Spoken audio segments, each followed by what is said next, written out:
하나님의 은혜가 함께 하시는 하루가 되시기를 바랍니다. 오늘 우리에게 주시는 하나님 말씀은 구약성경 열왕기상 2장 36절에서 38절까지 말씀입니다.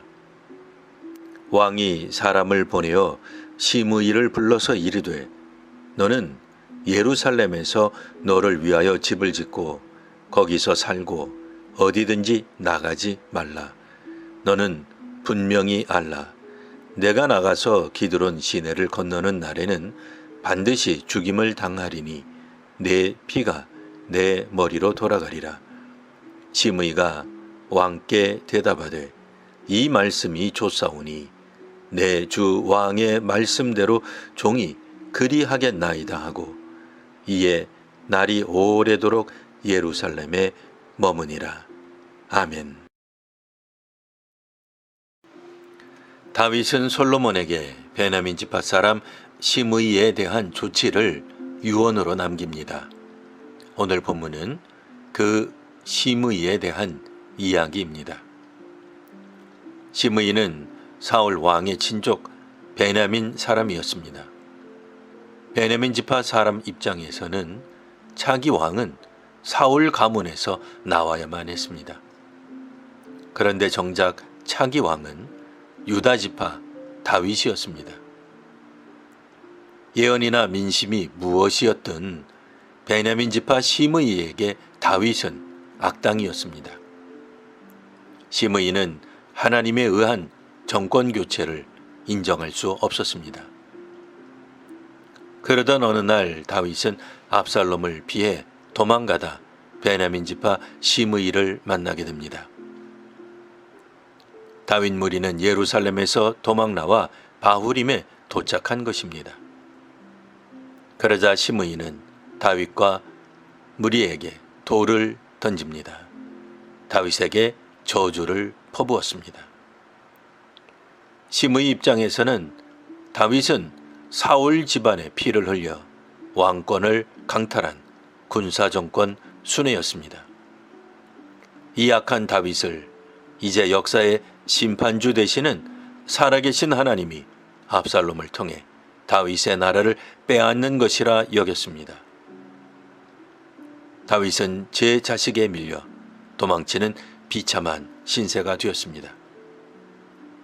하나님께서 드디어 베냐민 지파의 눈물과 기도를 응답하셨다고 시므이는 생각했습니다. 시므이의 이런 주장은 사실 억측이요 베냐민 지파 사울 집안에 대한 한풀이었습니다. 한편 다윗은 이 기막힌 반응에 분노하지 않았습니다. 다윗은 스스로 왕이 되길 원한 적이 없습니다. 그럼에도 시므이의 말과 저주가 하나님에게서 나온 것으로 겸허히 받아들입니다. 도리어 왕을 비방하는 시므이를 당장 죽이겠다는 아비새를 만류합니다.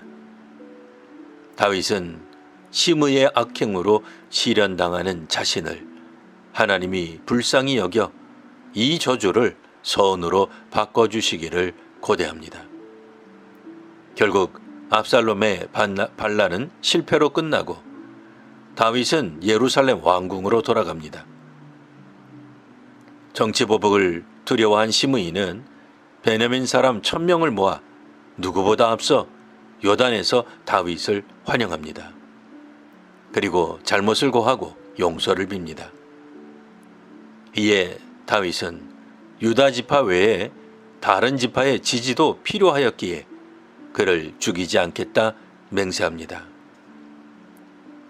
이제 세월이 지나 죽음을 앞둔 다윗은 솔로몬에게 바로 그 시므이에 대한 처리를 당부합니다. 사적 감정으로 유언한 것처럼 보일 수 있으나 모반에 전력이 있는 세력을 제거하여 솔로몬 정부가 굳건히 서게 하려는 의도가 있었습니다. 솔로몬은 시므이에게 예루살렘 성 밖으로 나가지 못하도록 통제합니다. 시므이도 이에 동의하였습니다. 그러나 3년이 지나자 시므이는 자신이 동의한 그 약속을 어기게 됩니다. 시므이는 블레셋 땅으로 도망친 두 종을 잡아오기 위해 예루살렘 성을 나갔다 돌아옵니다. 시므이는 합의를 어겼습니다. 하나님께 맹세도 한 합의였습니다. 결국 시므이는 하나님께 한 맹세와 왕과의 합의를 어긴 셈입니다.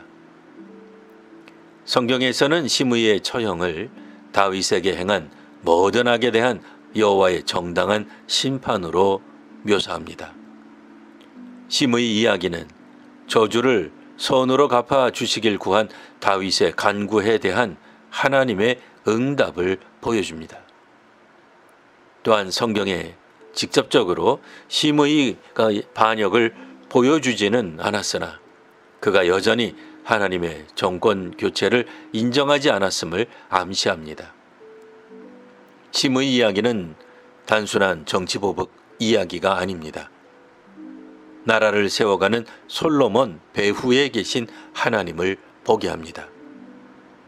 하나님께서 세우시고 지켜가시는 사회를 바라보는 성도와 교회가 되시기를 바랍니다.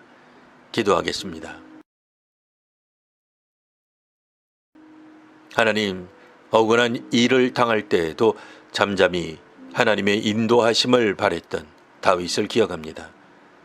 저주를 선으로 바꾸어 주시길 간구했던 다윗처럼 하나님께 의지하는 이 시대 성도와 교회가 되게 하옵소서. 악을 악으로 갚는 것이 당연시되는 세상에서 선으로 갚는 교회와 사회가 되게 하옵소서. 하나님을 경외하는 사람에게 주시는 지혜가 우리에게도 충만하게 하옵소서. 예수님 이름으로 기도합니다. 아멘.